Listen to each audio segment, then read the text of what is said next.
Hi, my name is Monique Feybesse. I'll be preparing a calamansi curd tart with Manila Gold.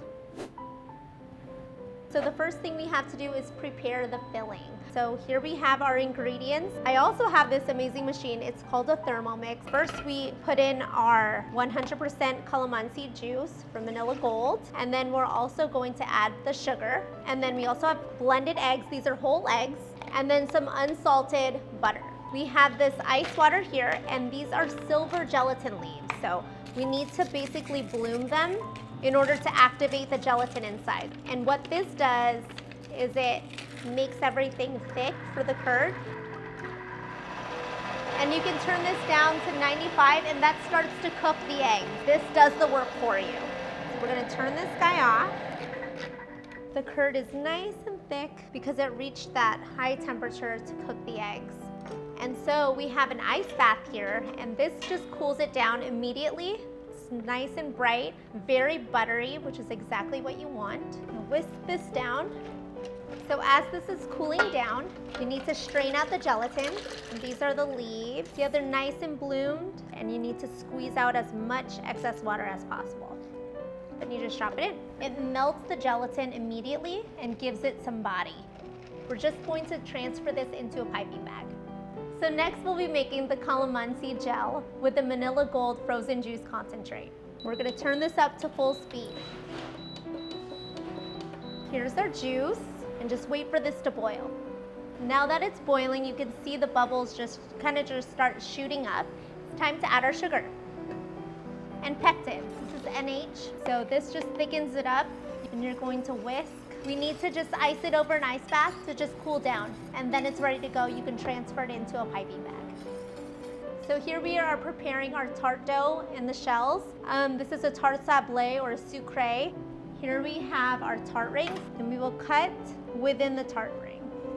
And what this does is that it creates really sharp layers. You can simply set it in the middle. Now you know they line up perfectly. And we're gonna make strips. Now we can create the perfect border. And then you just trim off the excess, just like so. Now you have a perfect tart shell. And this basically makes little holes here. It's going to make sure that the air flows evenly without it. I always like to freeze it or place it in the refrigerator. That way it just sets.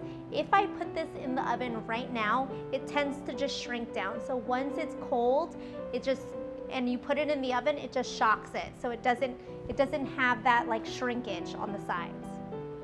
So here we have our big tart shell. See how it's nice and shiny. First layer is the calamansi curd.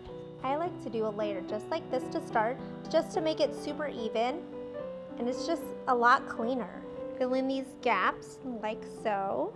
We're gonna take an offset spatula and hold your tart very gently.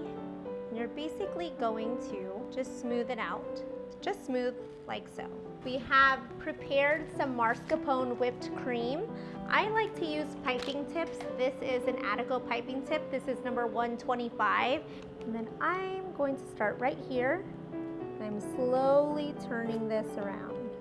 It's all you need to make it look really elegant and super clean. Now we have the Calamansi Gel, which is right here. And I'm just going to do little dots, just like so.